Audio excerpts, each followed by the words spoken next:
Et bouillard. Aujourd'hui, c'est la guerre du zodiaque, mon gars. C'est chacun pour sa pomme. C'est tout de suite, c'est Janine Tyson. C'est parti. Yeah.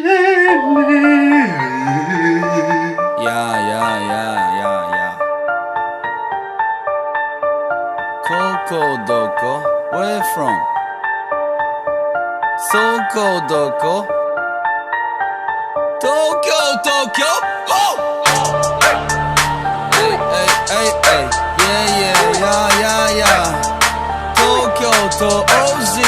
Bonjour à tous, donc aujourd'hui on va parler de Janine Tyson ou Zodiac War. Donc en premier lieu c'était un light novel, a suivi un manga, une version animée dans la même année. Donc le résumé il est assez court. Dans une ville où la population a entièrement disparu, les 12 guerriers mercenaires les plus redoutables avec pour nom et attribut les 12 signes du zodiaque chinois, ils sont dressés les uns contre les autres lors du tournoi du zodiaque qui a lieu tous les 12 ans. Donc, au cours de cette 12e édition, on demande à chacun des participants d'avaler... calme-toi. D'avaler des espèces de gemmes empoisonnées et le gagnant au bout de 12 heures aura n'importe lequel de ses souhaits exaucés et l'antidote bien sûr à cette gemme là, le poison. Donc il se livre donc une bataille impitoyable dans cette ville pour savoir qui sera le vainqueur de ce tournoi. Voilà, il n'y a rien d'autre à dire dessus, c'est le résumé, c'est ça. Alors pourquoi je vous parle de Zodiac War? J'ai bien aimé en fait, c'est déjà, vous savez j'aime bien les trucs courts, il y a 12 épisodes, début fin, c'est fini, il n'y a pas d'embrouille. Déjà, un premier temps. L'animation elle est sympa. L'anime date de 2017. Bon, ils ont mis de la CGI, enfin la 3D. Certains moments elle est pas propre du tout. Elle est pas propre du tout et ça j'ai du mal. Mais après sinon les scènes d'animation en elles-mêmes elles sont fort sympathiques. Elles sont fort sympathiques. De petits combats. Et du coup, limite.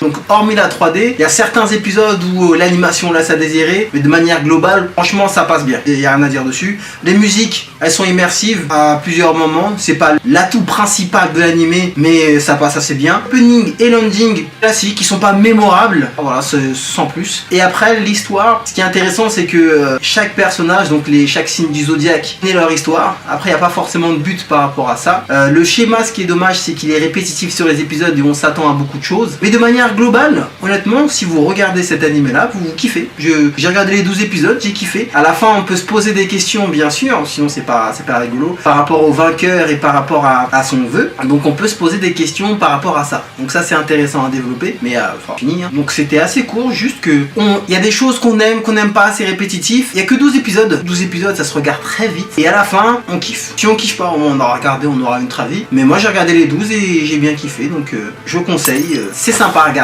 Début, fin. Si t'as aimé la vidéo, n'hésite pas, abonne-toi, tout ça. Et... bouillard. On ne voit pas là, mais je suis en caleçon.